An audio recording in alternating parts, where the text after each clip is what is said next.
Bienvenue dans notre émission Livre pour Leaders sur la chaîne YouTube de Coach Master. Depuis la semaine dernière, nous nous sommes imprégnés dans la littérature africaine et je vous ai fait le résumé de Kamara Lay, L'Enfant Noir. Cette semaine, je vais vous faire le résumé d'un autre classique, L'aventure ambiguë de Cheikh Hamidou Kane. Cheikh Hamidou Kane est l'auteur de 2 romans à succès devenus des classiques dans la littérature. En 1961, il publie L'aventure ambiguë, un roman autobiographique dans lequel il relate la crise existentielle des premières générations d'Africains entrés en contact violemment avec la culture française par la colonisation. Samba Diallo, le personnage principal, peine à réaliser la fusion pacifique entre son héritage peul musulman et la civilisation occidentale qu'il a découvert à l'école des Blancs. Et oui, Samba Diallo est allé à l'école des Blancs. Puis viendra une suite de romans en 1955 avec Les Gardiens du Temple. Auréolé de 2 œuvres majeures, Cheikh Hamidou Kane s'est ensuite retiré de la vie littéraire. Il est devenu fonctionnaire international et il est devenu ministre après ça.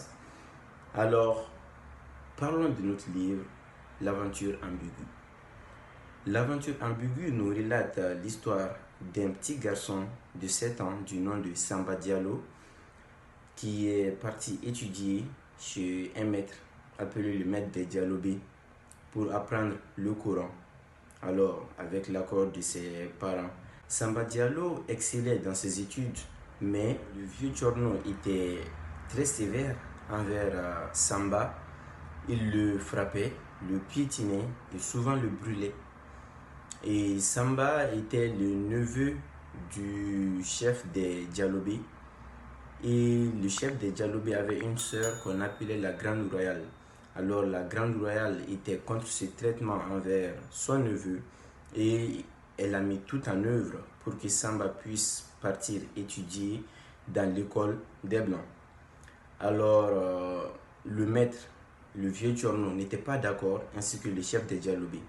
Mais au fur et à mesure, ils sont tombés d'accord sur le fait que Samba devrait se rendre dans une école des Blancs pour pouvoir apprendre d'autres choses. Alors Samba, lui, malgré les traitements qu'il subissait, excellait dans ses études coraniques.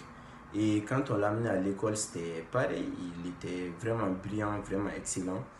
Alors on l'a envoyé en France de par son niveau, son intelligence, pour qu'il puisse apprendre là-bas. Donc, arrivé en France, il a étudié la philosophie. Après sa licence de philosophie, son père lui a fait appel pour qu'il puisse retourner au pays. Mais il y avait un problème qui s'était déclenché. Samba Diallo, quand il était en France, avait approché d'autres personnes qui ne sont pas forcément musulmans.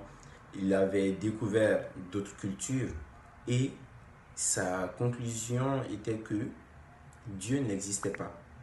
Et oui, Samba Diallo, au cours de ses études de philosophie, avait appris d'autres choses et sans oublier qu'il a quitté le village quand il apprenait le Coran, mais il n'était qu'au stade de la mémorisation.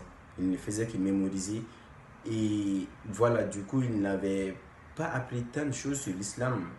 Même les versets coraniques qu'il avait appris, il ne connaissait pas les sens. Du coup, il a été facilement manipulable et voilà, il ne priait plus, il ne faisait plus rien qui était en rapport avec l'islam. Samba Diallo a répondu à l'appel de son père, il est retourné et arrivé au village, il s'est rendu compte que le maître était décédé, le maître des Dialobés, le vieux Tchorno, était décédé et il est parti sur sa tombe pour juste voir, quoi, pas pour prier, juste puisque lui ne priait plus.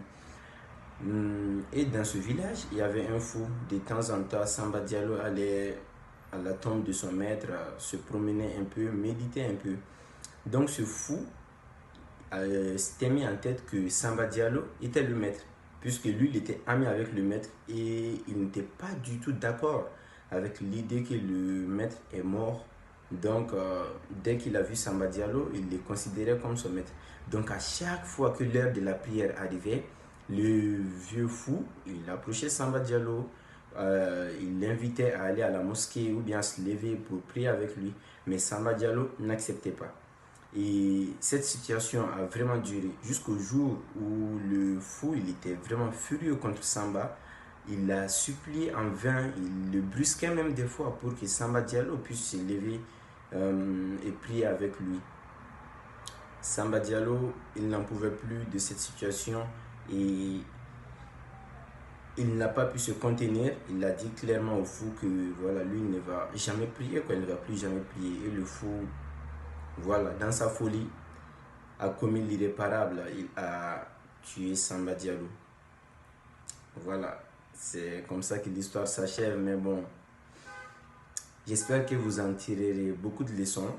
J'ai suivi une interview de Cheikh Hamidou Khan et il expliquait que la mort de Samba Diallo dans la main du fou ne devait pas nous passer par hasard.